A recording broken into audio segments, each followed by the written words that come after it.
Coffee Break English, Season 2, Episode 1. Hello, and welcome to Season 2 of Coffee Break English. My name is Josie. And my name is Mark, and we're delighted that you're here with us today. Josie, tell us, what is Coffee Break English? In the Coffee Break English podcasts, we study different texts about many interesting things from around the English-speaking world. That's right, and you're going to be hearing different voices, different English accents from different parts of the world, and that will help you understand these different accents in English. Yes, and the texts are at an intermediate level, and in each episode we'll be focusing on a different language point. Perfect. Well, I think the time has come to get started, so let's begin our first text. Let's go. For our first text, we are traveling over to the United States of America, and we're going to be learning about a very important monument there. So let's listen to the text. Hey, Mark. Hello, Josie. I'm Kate, reporting today from New York, and we're going to be talking about the Statue of Liberty. Let's begin. If you've ever seen the New York City skyline, you will recognize the Statue of Liberty. This huge green figure looks over the harbor and is a symbol of inspiration to many Americans. The Statue of Liberty was built by the French as a gift to the United States of America and a symbol of friendship between the two countries. The idea for the statue was developed around 1870, and the project was managed by Édouard René de la Boulaye, the president of the French Anti-Slavery Society. The statue was designed by the sculptor Frédéric Bartholdi. They decided that the statue should represent one of the USA's most important values, freedom. Over the following years, the statue was built in sections, and some parts were displayed on their own before the statue was put together. For example, the giant torch was shown at the 1876 Centennial Exposition in Philadelphia, and the head was displayed at the 1878 Paris World's Fair. The frame inside the statue was actually built by Gustave Eiffel, who is more famous for the Eiffel Tower. The Statue of Liberty now stands on Liberty Island, in the middle of many other New York islands. Bartholdi wanted to put the statue here to welcome immigrants arriving by boat to start a new life in America. The statue is made of copper, so it was originally a golden red color. However, since it was built, it has oxidized, giving it the distinctive green color we see today.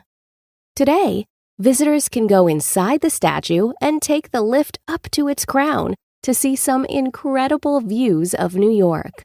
So, if you're ever in the city that never sleeps, why not go and visit this amazing monument to freedom? Very interesting. Okay, let's go through the text in more detail now. So, Josie, could you read each line and we'll talk about the words and phrases in this text? Of course. So the first line. If you've ever seen the New York City skyline, you will recognize the Statue of Liberty.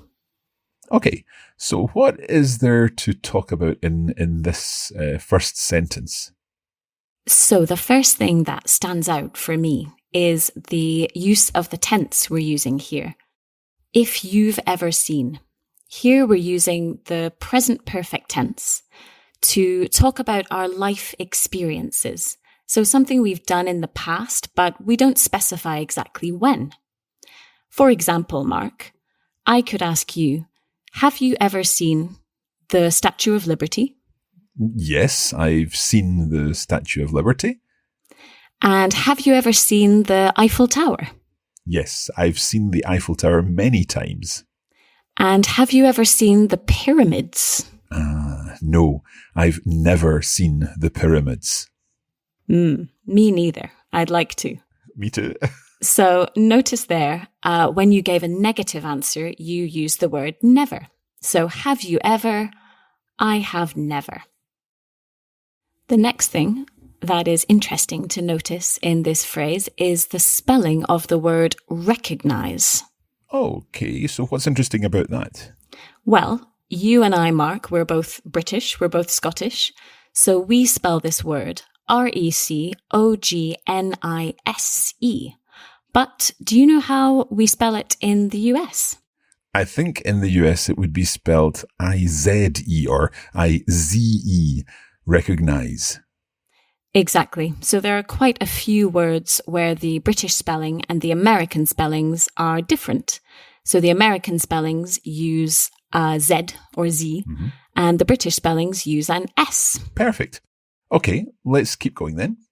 So the next sentence, this huge green figure looks over the harbour and is a symbol of inspiration to many Americans. Okay, so what do we want to discuss in this sentence? So the first word for me is the word huge. Can you explain to us what this means? It means really big, very big. So it's a huge green figure, a huge statue. Exactly, huge. The thing to watch out for here is that we must pronounce the H. So huge, not huge. Okay, you may hear that pronounced slightly differently in different parts of the English-speaking world, but we both say huge. Exactly. The next word I think is interesting is harbour. Again, here there's no argument about this. You must pronounce the H, harbour. And harbour means port. Okay. Now, harbour is also one of these words which is written differently in the US. Absolutely right. Yep. So we spell this in Britain, Harbour, but in the US, we take away that final U and it becomes BOR at the end.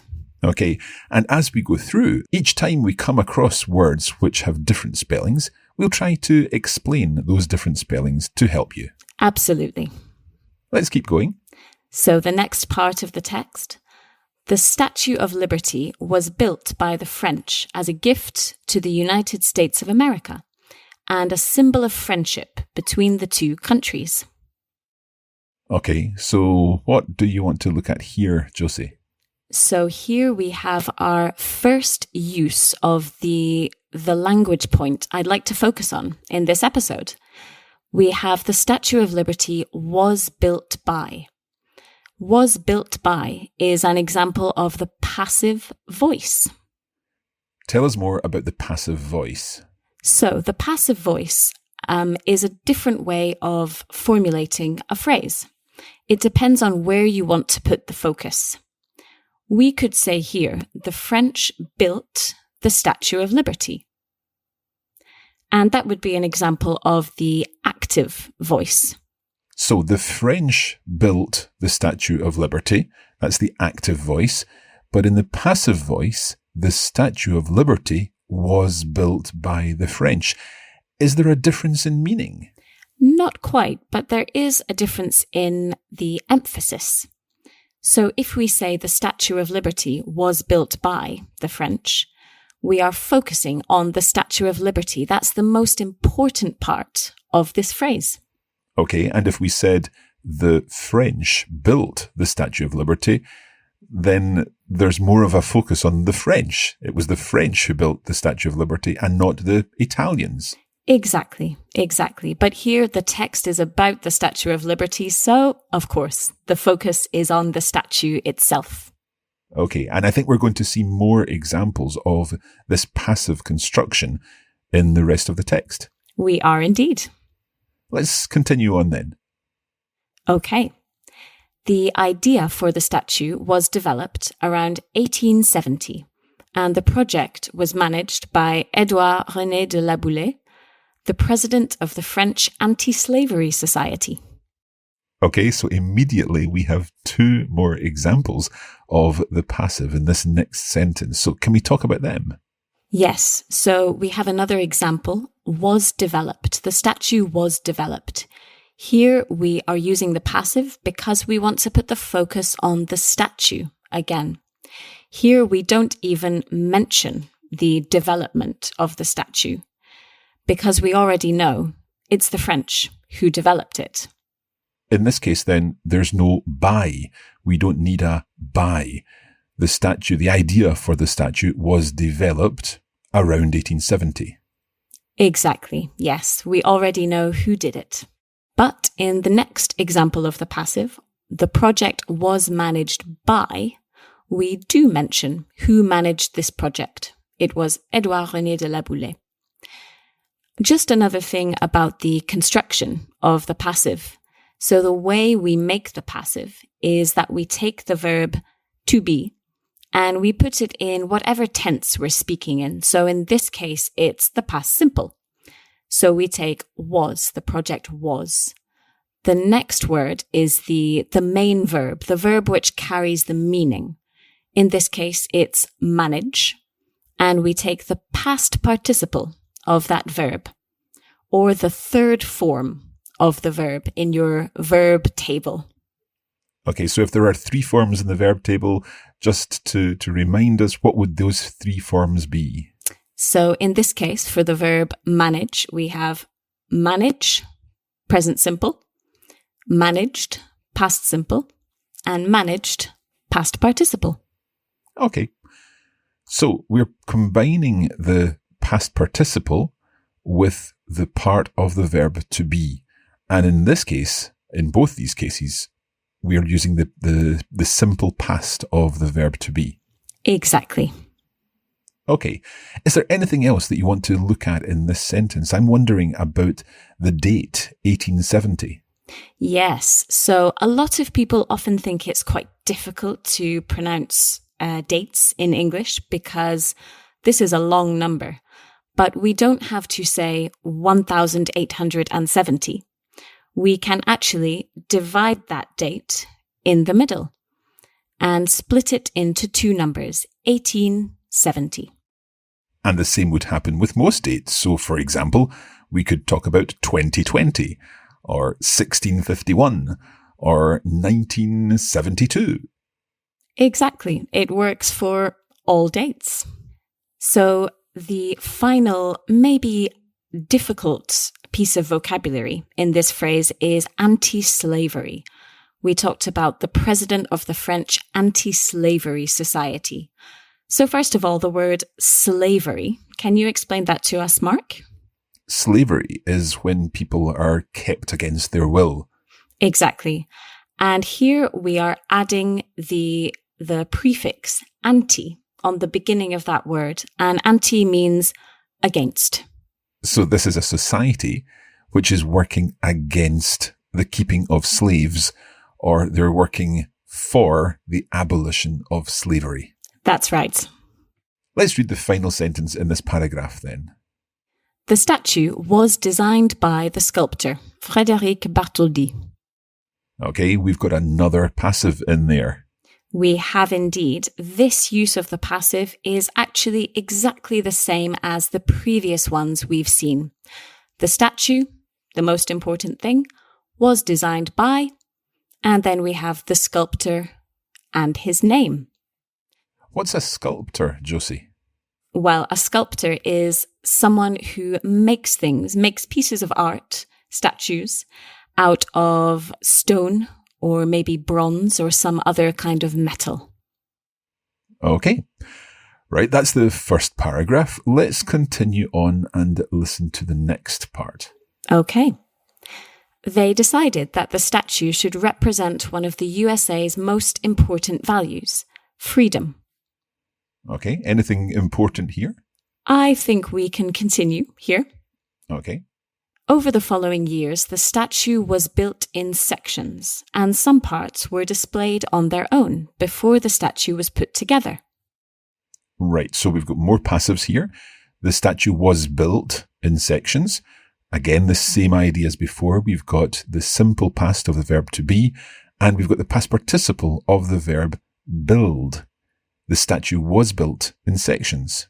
That's right. Yeah. So again, we already know who built the statue. It was the French, so we don't need to use the active form here.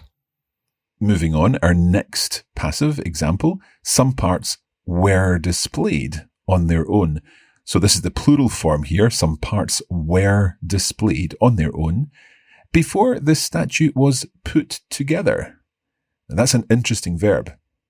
Yes, put together is what we call a phrasal verb. So a phrasal verb is basically a verb made up of two words. There are many of these in English. For example, get up, I get up in the morning. Take off, I take off my shoes. But this one, put together, it means to assemble something. So before the statue was assembled. Okay, let's continue. For example, the giant torch was shown at the 1876 Centennial Exposition in Philadelphia, and the head was displayed at the 1878 Paris World's Fair. Okay, so two more examples of the passive.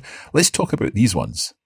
Exactly. So here we have the giant torch was shown. So here we're using the passive because we don't exactly know who showed this giant torch at this exposition. So this is another use of the passive. You can use the passive when it's unclear who did an action. Okay. So, for example, we could say, the bike was stolen.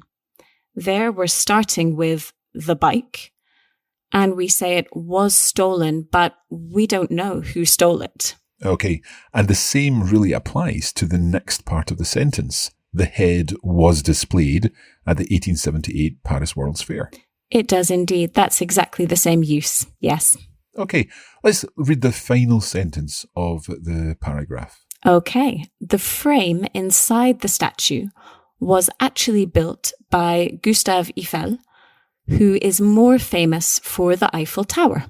So we are familiar with the Eiffel Tower in Paris. We are indeed. And the same person who built the Eiffel Tower built the frame inside the Statue of Liberty. What's the frame? So a frame in this case is a kind of inner support for this statue, sort of like a skeleton inside your body to support you. But it also has another meaning, doesn't it? That's right. We could put, for example, a painting or a photograph in a frame. That's right. Okay, we're going to take a short break now, but we'll be back in just a moment and we'll continue the rest of the text then. Each episode of the Coffee Break English podcast is free, and you can use our podcast to help you improve your English. But there's more. That's right. We have a full course available on our website, which will help you make faster progress and understand everything much better. For every lesson, we offer videos, bonus audio recordings, lesson notes with exercises, and vocabulary lists in lots of languages. All this is available on the Coffee Break Academy, so visit coffeebreakacademy.com.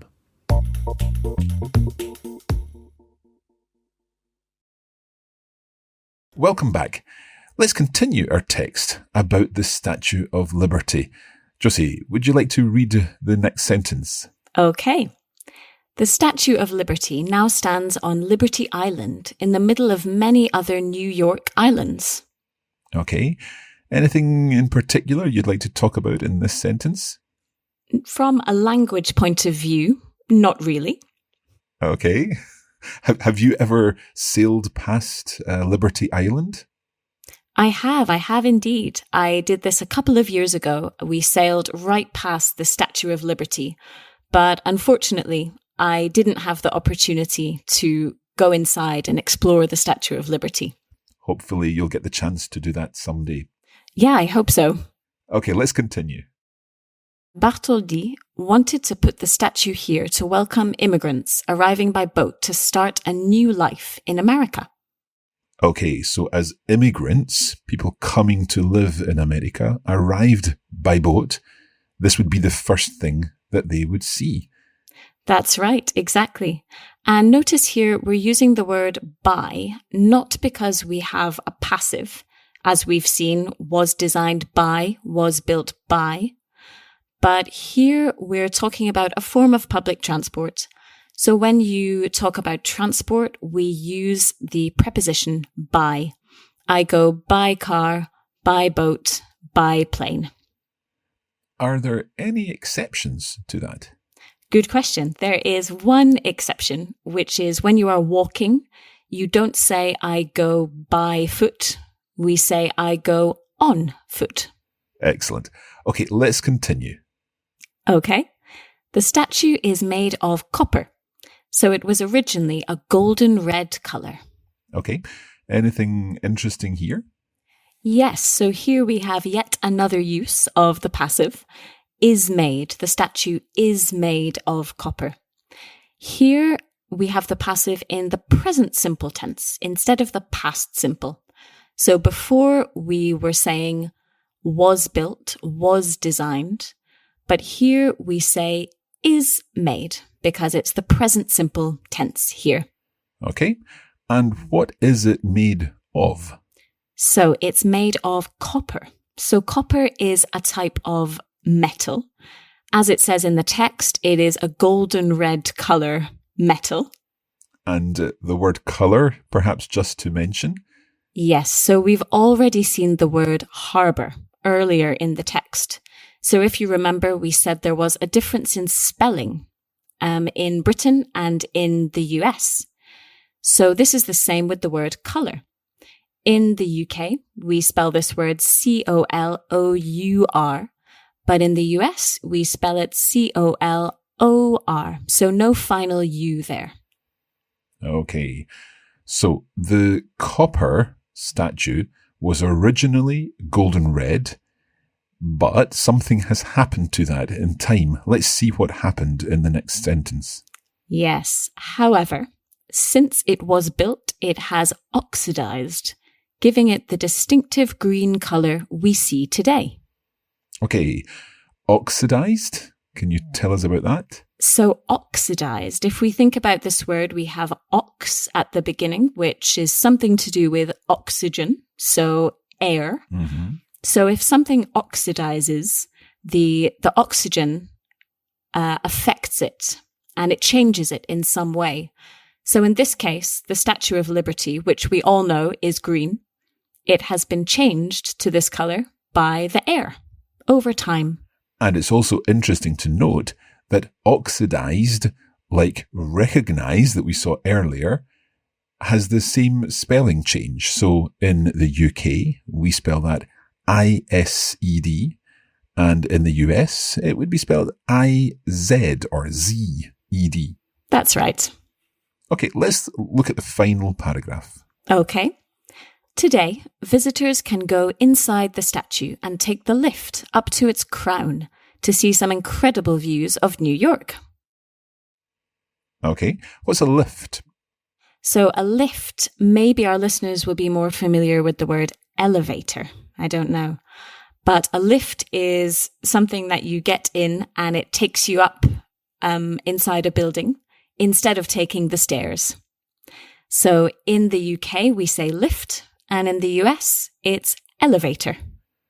Okay, so you can take the lift up to the crown of the statue. So that's the crown of the statue where there is a viewing platform. You can see some incredible views of New York. Let's finish off the paragraph now. So, if you're ever in the city that never sleeps, why not go and visit this amazing monument to freedom? Okay, this is a nice way to refer to New York, the city that never sleeps. Can you think of any other ways we can talk about New York? Yes, the other nickname that I can think of is the Big Apple. Excellent. Okay, so that is our whole text. Let's listen one more time to the whole thing, and this time, hopefully, you'll understand everything. If you've ever seen the New York City skyline, you will recognize the Statue of Liberty. This huge green figure looks over the harbor and is a symbol of inspiration to many Americans. The Statue of Liberty was built by the French as a gift to the United States of America and a symbol of friendship between the two countries. The idea for the statue was developed around 1870, and the project was managed by Édouard-René de la Boulaye, the president of the French Anti-Slavery Society. The statue was designed by the sculptor Frédéric Bartholdi.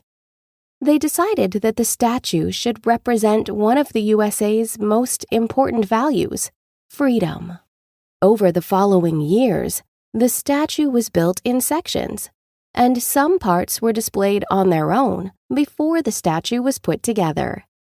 For example, the giant torch was shown at the 1876 Centennial Exposition in Philadelphia, and the head was displayed at the 1878 Paris World's Fair. The frame inside the statue was actually built by Gustave Eiffel, who is more famous for the Eiffel Tower. The Statue of Liberty now stands on Liberty Island, in the middle of many other New York islands.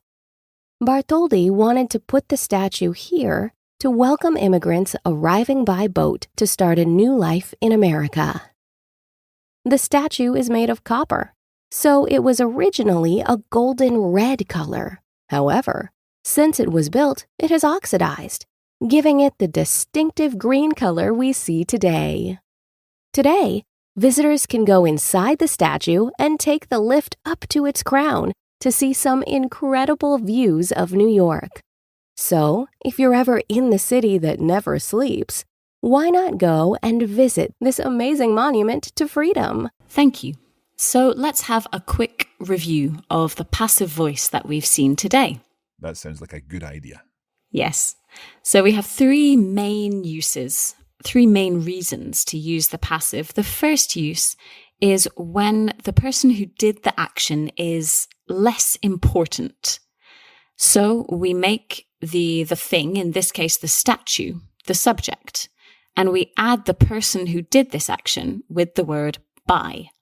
For example, the Statue of Liberty was built by the French, or the book was written by a British writer.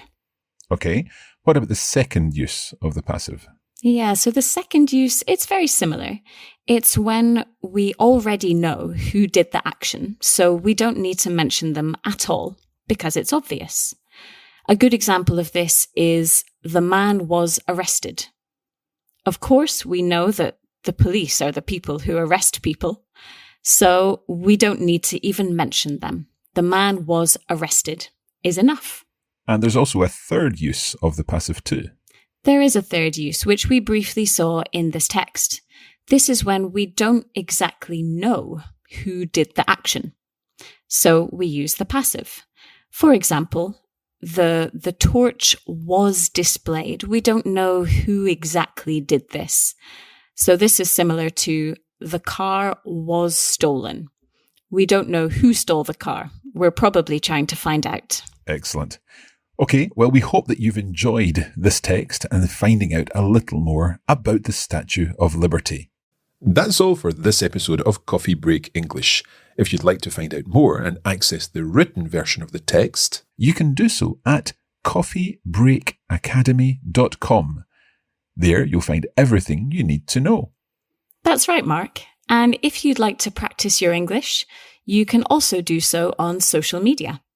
Just search for Coffee Break English on Facebook and on Instagram, where we post regular language challenges and cultural information. We'll be back soon with another text, and we'll be travelling south to South Africa next time. We're looking forward to seeing you again soon. Bye. Thanks for listening. Bye-bye.